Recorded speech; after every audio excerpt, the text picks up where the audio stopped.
ये मुद्रा योजना लोन लेना चाहते हैं तो आपको यहाँ पे एमएसएमई लोन ले सकते हैं। जैसे कि अगर आपको कारखाना खोलना है या दुकान खोलना है या आप कोई ऑनलाइन बिजनेस करना चाहते हैं, फिर भी आपको ये तीनों लोन के लिए आपको एमएसएमई लोन लेना पड़ता है, जिसको बोला जाता है मुद्रा लोन। ठीक है, अगर आप मुद्रा लोन लेना चाहते हैं, बिजनेस लोन लेना चाहते हैं, तो ये बिजनेस लोन जो है ये आपको बिल्कुल मतलब आपको 5 मिनट में मिल जाएगी और बिना किसी ग्रांटर के, कोई भी ग्रांटर की जरूरत आपको यहाँ पे नहीं पड़ती है। अगर आप पीएम मुद्रा योजना लोन लेना चाहते हैं पंजाब नेशनल बैंक से, तो डायरेक्ट आपको यहाँ पे आना है। ठीक है, इसके लिए डायरेक्ट आपको क्या करना है कि आपने अपने मोबाइल से अगर ये काम कर रहे हैं या लैपटॉप डेस्कटॉप किसी से ये काम कर रहे हैं तो गूगल पे आना है और यहाँ पे आपको सर्च करना है पीएनबी ई मुद्रा लोन। ठीक है, जैसे यहाँ पे आप सर्च करेंगे तो दूसरे नंबर पे आपको पीएनबी एमएसएमई लोन का ऑप्शन मिलेगा, यहाँ पे आपको क्लिक कर देनी है।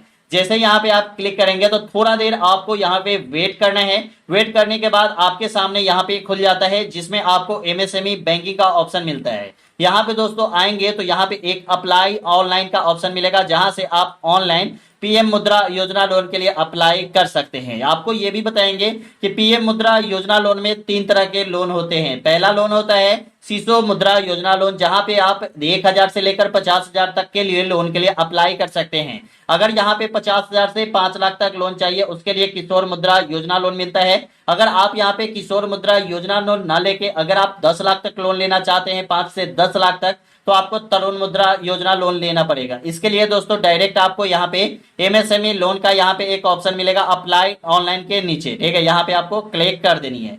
जैसे ही दोस्तों आप यहाँ पे क्लिक करेंगे तो डायरेक्ट आप यहाँ पे आ जाएंगे, जहां पे आपको weblanes.pnb.in पे आपको आ जाना पड़ेगा। ठीक है, यहाँ पे ऊपर देख सकते हैं, यहाँ पे आपको मिल जाएगा ऑनलाइन एप्लीकेशन फॉर्म का। यहाँ पे आप ऑनलाइन फॉर्म यहाँ पे देखने को मिलेगा और यहाँ पे आपको देखने को मिलेगा ईएमआई कैलकुलेटर और एलिजिबिलिटी कैलकुलेटर। कौन से लोग यहाँ पे एलिजिबल हो सकते हैं और कौन से लोग एलिजिबल नहीं हो सकते। ईएमआई कैलकुलेटर में आपको ये बताता है कि अगर आपको यहाँ पे लोन जो मिल रहा है वो 10% में मिल रहा है, 8% में मिल रहा है, 12% में मिल रहा है, तो वो आप ईएमआई कैलकुलेटर में देख सकते हैं कि अगर आप 1 लाख रुपए लोन ले रहे हैं तो आपका यहाँ पे लोन का ब्याज कितना लगने वाला है। ठीक है, तो ये आप यहाँ पे देख सकते हैं। अगर यहाँ पे एलिजिबिलिटी कैलकुलेटर की बात करें तो यहाँ पे आप ये चेक कर सकते हैं कि आप इसके लिए एलिजिबल हैं या नहीं। ठीक है, तो यहाँ पे दोस्तों सबसे पहले ये देख सकते हैं कि जैसे कि हमें यहाँ पे लोन लेना है, यहाँ पे मान के चलिए कि यहाँ पे लिखा हुआ है कितना, तो यहाँ पे 1 लाख रुपए लिखा हुआ है। ठीक है, और उसके लिए हम यहाँ पे 9% यहाँ पे दिया है कि 9% लगता है। लगभग किसी किसी बैंक में 7.5% ही लगता है। अगर हम 8% भी यहाँ पे जोड़ के देखते हैं तो मतलब यहाँ पे 2,028 रुपया हर एक महीने हमको 60 महीने तक मतलब 5 साल तक लगेगा। ठीक है, अगर यही आप मतलब 3 साल का अगर आपको मिलता है तो मतलब 3 साल में 36 महीने होते हैं, तो 36 महीने में आपको यही जमा करना पड़ेगा 2,700 या कुछ रुपया। ठीक है, 27 तो नहीं, यहाँ पे 3,000 के लगभग में आपको 3,000 या 3,100 रुपया जमा करना पड़ेगा। ठीक है, ये आप देख सकते हैं। उसके बाद यहाँ पे दिया गया है कि केसीसी एलिजिबिलिटी। ठीक है, ये क्या है, तो केसीसी एलिजिबिलिटी जो है, जैसे कि अगर आप यहाँ पे देख सकते हैं केसीसी एलिजिबिलिटी में यहाँ पे भी आप अपना देख सकते हैं अपने स्टेट के अंदर। ठीक है, ये चीज आप यहाँ पे चेक कर सकते हैं। आपको यहाँ पे लोन अगर लेना है तो उसके लिए यहाँ पे एलिजिबिलिटी देख सकते हैं कि कौन कौन से लोगों का ये लोन मिलेगा और किनको क्या क्या डॉक्यूमेंट चाहिए। ठीक है, तो ये चेक आप यहाँ पे कर सकते हैं ऑनलाइन यहाँ पे एलिजिबिलिटी चेक करके। ठीक है, उसके बाद यहाँ पे आपको अब अप्लाई करने का ऑप्शन मिलना है। तो यहाँ पे आपको एमएसएमई लोन, यहाँ पे 3 तरह से लोन मिलेंगे। पहला मिलेगा रिटेल लोन, दूसरा मिलेगा यहाँ पे एमएसएमई लोन, तीसरा मिलेगा यहाँ पे एग्रीकल्चर लोन। ठीक है, तो यहाँ पे हम एमएसएमई लोन लेने वाले हैं तो एमएसएमई पे हमें क्लिक करना होगा। क्लिक करने के बाद थोड़ा देर हमें यहाँ पे वेट करना पड़ेगा। वेट जैसे ही यहाँ पे करेंगे तो यहाँ पे पीएनबी का यहाँ पे चालू हो रहा है लोन के लिए अप्लाई करने का पूरा प्रोसेस। तब तक यहाँ पे हम सब्सक्राइब, अगर आपने इस चैनल को नहीं किया है तो सब्सक्राइब कर लीजिए, वीडियो को लाइक कर लीजिए, क्योंकि वीडियो का लाइक जो टारगेट है वो 100 है। ठीक है, अगर आप 100 लाइक कर देते हैं तो आपको पूरी जानकारी समझ में आएगी। जैसे कि यहाँ पे दोस्तों देखेंगे यहाँ पे रेफरेंस नंबर, तो अभी तक मैंने अप्लाई नहीं किया है तो 0% यहाँ पे दिखा रहा है। आपको 4 स्टेप में ये फॉर्म को भरना है। पहला स्टेप में कंपनी का प्रोफाइल आपको डालना पड़ेगा। दूसरा रिक्वेस्ट में आपको यहाँ पे लोन रिक्वेस्ट करना पड़ेगा, कितना आप लोन लेना चाहते हैं। ठीक है, उसके बाद तीसरे स्टेप में आपको अपना फाइनेंशियल बताना होगा कि आपका दुकान जो है, जैसे कि अगर आप 10 लाख तक लोन लेना चाहते हैं और आपके दुकान में बिक्री डेली का 100 रुपए हो रहा है। ठीक है, तो कंपनी आपको, चाहे कोई भी बैंक आपको 10 लाख लोन क्यों देगा, ये बात आपको ध्यान में रखनी है। तो आप अपना ट्रांजेक्शन बताइए कि कितना आपका ट्रांजेक्शन है हर एक साल का टर्नओवर। ठीक है, तो ये आपको यहाँ पे फाइनेंशियल में आपको मिलेगा। ठीक है, फाइनेंशियल में आपको बताना पड़ेगा। उसके बाद यहाँ पे गेट रेफरेंस का ऑप्शन मिलेगा, तो गेट रेफरेंस में आपको रेफरेंस नंबर मिल जाएगी। उसके बाद आप यहाँ पे चेक कर सकते हैं कि आपका लोन कितने दिन में चालू होगा, ठीक है। अब दोस्तों यहाँ पे 2-3 ऑप्शन में लोन मिलता है, तो पता ही होगा कि अगर आप शिशु मुद्रा योजना लोन लेते हैं तो वो आपको तुरंत मिल जाता है, लेकिन किशोर और मतलब तरुण मुद्रा योजना लोन में जहाँ पे 5 से 10 लाख तक लोन मिलेगा उसमें थोड़ा टाइम लगता है। अगर आप पीएनबी के कस्टमर है तो आपको यहाँ पे कोई भी केवाईसी की जरूरत नहीं पड़ेगी, अगर पीएनबी के कस्टमर नहीं है तो केवाईसी की जरूरत पड़ेगी, ठीक है।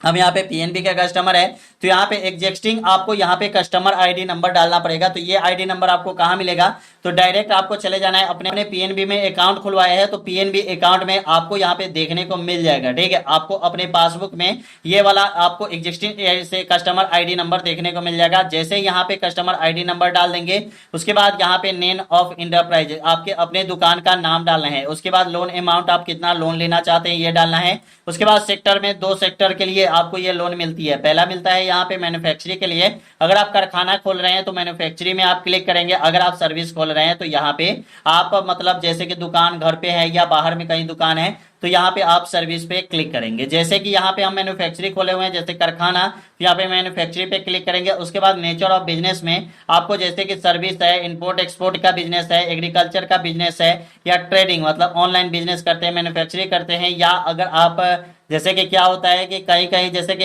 एनबीएफसी क्या है पहले आप ये जान लीजिए कि एक माइक्रो फाइनेंस कंपनी आप जैसे खोले हुए हैं तो वहां पे भी ये लोन आप ले सकते हैं। तो चलिए यहाँ पे मैन्युफैक्चरिंग मैंने खोला है, ये क्लिक करते हैं। पर्पस क्या है आपको लोन लेने का, तो यहाँ पे भी मैंने जो मैन्युफैक्चरिंग ही है तो यहाँ पे ये डाल देंगे। उसके बाद यहाँ पे जैसे कि देख सकते हैं आपके मतलब ये लोन के लिए आप अप्लाई जो कर रहे हैं आप यहाँ पे जैसे कि कब दुकान खोला है आपने ये आपको बताना होगा, ठीक है। और जैसे ही ये डाल देते हैं उसके बाद ये वाला डालना है कि आप इंडिविजुअल है या बिजनेस कॉरस्पॉन्डेंट है या क्या है, बहुत सारी चीजें यहाँ पे दिया गया है। पार्टनरशिप में दुकान खोल रहे हैं, लिमिटेड कंपनी है, ट्रस्ट है, जो भी है वो आप यहाँ पे डाल सकते हैं। उसके बाद यहाँ पे की पर्सनल में आपको अपने दुकान का नाम डालना है और यहाँ पे आपको डालना है ईमेल आईडी, जो भी आपका ईमेल आईडी है वो ईमेल आईडी आप यहाँ पे डाल देंगे।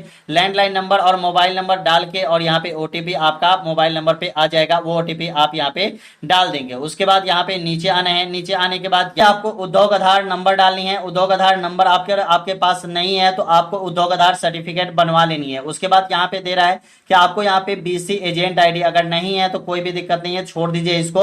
उसके बाद यहाँ पे आपको अपना पेन नंबर डालना है, अगर जीएसटी नंबर है तो ठीक है, नहीं है तो कोई भी दिक्कत नहीं है, ठीक है। उसके बाद यहाँ पे आपको घर या ऑफिस का एड्रेस आपको दे देना है। उसके बाद कॉर्पोरेट का एड्रेस आपको यहाँ पे देना है, जहाँ पे आपने दुकान खोला है वो आप यहाँ पे एड्रेस डाल देंगे। उसके बाद यहाँ पे आपको अपना स्टेट सेलेक्ट कर लेना है, जो भी आपका स्टेट है वो सेलेक्ट कर लेंगे। उसके बाद आपको अपना डिस्ट्रिक्ट सेलेक्ट कर लेना है और जो भी ब्रांच से आप लोन लेना चाहते हैं वो ब्रांच आप यहाँ पे सेलेक्ट कर लेंगे। उसके बाद यहाँ पे 2 स्टेप और बचेगा, जैसे कि लोन रिक्वेस्ट, आप कितना लोन लेना चाहते हैं तो उसके लिए आपको यहाँ पे बताना होगा और आपको यहाँ पे अपना आधार नंबर भी डालना पड़ेगा, जिससे कि आधार नंबर और पेन नंबर डालेंगे तो आपको लोन लेने में दिक्कत नहीं होगी। उसके बाद यहाँ पे तीसरे नंबर पे दिया गया है फाइनेंशियल, आपको ट्रांजेक्शन बताना होगा कि आपके दुकान का ट्रांजेक्शन क्या है। उसके बाद यहाँ पे गेट रेफरेंस नंबर मिल जाएगा। उसके बाद आपको बैक आ जानी है। गेट रेफरेंस नंबर जैसे ही मिलता है तो यहाँ पे आपको ट्रैक योर लोन एप्लीकेशन का ऑप्शन मिलता है, जहां पे आप रेफरेंस नंबर डालेंगे। रेफरेंस नंबर डालने के बाद आपको मोबाइल नंबर डालना पड़ेगा, वेरीफाई करना पड़ेगा, आई एग्री पे क्लिक करके और सबमिट करके ये चेक कर लेंगे कि आपका जो लोन है वो मिला या नहीं मिला, कितना टाइम लगेगा आपको लोन लेने में और कब आपको लोन मिलेगा, ठीक है। इसके लिए आप यहाँ पे अप्लाई कर सकते हैं ऑनलाइन के माध्यम से। अब अप्लाई शुरू हो चुके हैं। अगर आपको अप्लाई करना है पीएम मुद्रा योजना लोन के लिए तो आप पीएनबी से आप अप्लाई कर सकते हैं। कैसी लगी वीडियो कमेंट में जरूर बताइएगा। वीडियो अच्छा लगा तो चैनल को सब्सक्राइब कीजिएगा। फिर मिलते हैं अगले वीडियो में। जय हिंद, जय भारत, वंदे मातरम।